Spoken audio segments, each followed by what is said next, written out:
এইটা একটা হইচই পড়ে গিয়েছিল যে মালদা সরসনা আসছে, ঠিক আছে? ফলে নাট্য উৎসব শুরু হলো, সেখানে বালদার নাটক বালদাই করছে, আমরা তার থিয়েটার করছি। আগে যারা করতো তারা এখন সব তাই দেখতে আসছে সরসনায়। ঠিক।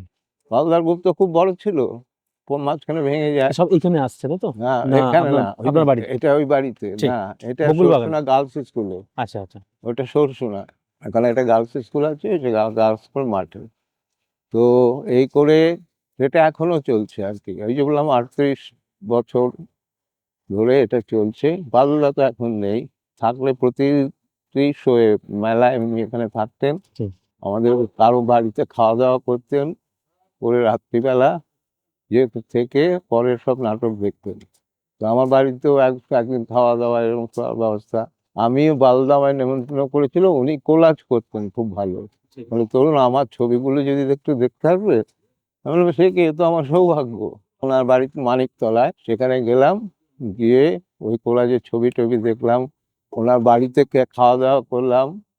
উনি খাবার শেষে একটা করে কলা খান, আমার এখনো মনে আছে, নিজে ছুলে বললে এটা খাও, এতে তোমার সব হজম হয়ে যাবে। আমি বললাম, খেলাম, কলা খেতে তো ভালোই লাগে। ছবি টবি দেখে ফিরে এলাম। সুতরাং কোথাও হয়তো লিখেছে এই একটা ওনার লেখাতে, এটা মানুষ আমাদের গ্রুপে ওরা বইয়ে টয়ে কোথায় পেয়েছে, যে সরসুনাতে একজন শিল্পী আছেন যিনি আমার স্বার্থে এটা করেন। ঠিক ঠিক। তো প্রসঙ্গত এটা খুব ইম্পর্টেন্ট যে এটা একটা প্রাপ্তি আর কি, যে এটা মনে রেখেছে উনি।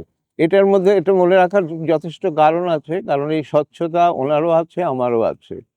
মানে আমাদের তো এরকম কোনো অবিশ্বাসের জায়গা নেই, বিশ্বাসের জায়গা থেকেই গড়ে উঠেছে। ঠিক।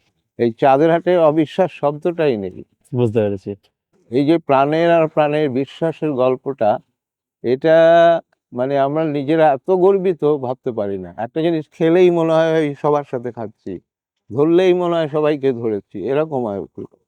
তো একবারই ন্যাচারালি এটা গ্রোথ করেছে এবং আমরা সেটাই চেয়েছি।